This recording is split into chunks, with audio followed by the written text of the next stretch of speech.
अस्सलाम वालेकुम। SM news के साथ मैं हूं मुकद्दर रज़ा। एसएम न्यूज़ स्टूडियो में खुशामदीद। खबरों का सिलसिला बढ़ाते हुए हबशान करते हैं पाक वतन से। आरफवाला थाना रंगशाह की हदूद चक 11 IB में गोली लगने से 12 साला जोहाib फरीद जहाँ बहक हो गया। इस वक्त हमारे साथ लाइन पर मौजूद हैं हमारे नुमाइंदे फैज़ फरीद। जी फैज़, आगाह कीजिएगा इस हवाले से।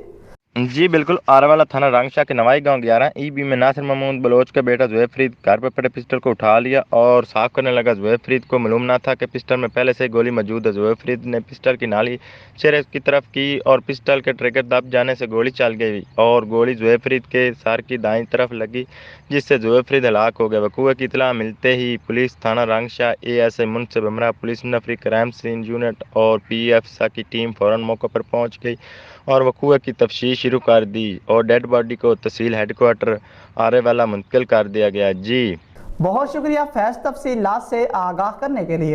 अब तक के लिए इतना ही। मज़ीद खबरों के लिए देखते रहिए SM न्यूज़।